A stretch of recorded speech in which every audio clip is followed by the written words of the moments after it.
dans notre métier, nous avons des analystes qui passent leur vie à scruter les entreprises dans lesquelles nous souhaitons investir ou nous avons investi.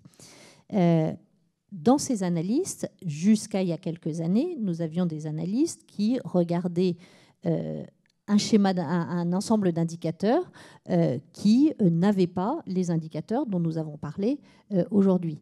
Ce qu'on a fait, c'est qu'on a commencé par recruter dans l'entreprise des gens qui étaient exclusivement concentrés sur ces indicateurs, donc qui, eux, regardent l'entreprise que là-dessus. Donc ça a été la première étape. En faisant cette première étape, on avait deux équipes, l'une à côté de l'autre, qui étaient une qui regardait l'aspect financier, qui quand même reste important, hein, enfin on ne va pas dire qu'on ne regarde plus ça me paraît très dangereux, et l'autre qui ne regardait que les éléments ESG. Donc ça avait le mérite au moins qu'on ait une vision, ça avait l'inconvénient qui est que personne ne comprenant l'autre, il y avait un dialogue de sourds. Donc savoir dans l'entreprise dans laquelle il fallait qu'on investisse devenait très compliqué, puisque finalement les uns disaient ça il faut investir parce que c'est bien en ESG, et l'autre disait non mais c'est pas bien financièrement. Puis vous vous retrouviez dans la situation inverse. Et le monde n'est pas blanc, n'est pas noir. Et le monde de l'investissement est particulièrement ni blanc ni noir.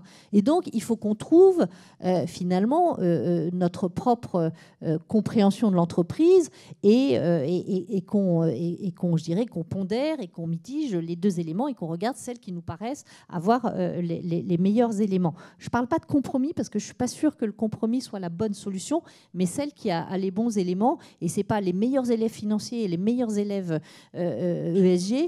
C'est pas les moins bons des deux côtés. Voilà, il faut se faire une philosophie. Donc la première étape a été quand même de mettre dans l'entreprise et des équipes qui, elles, savaient raisonner et savaient regarder une entreprise en ce sens.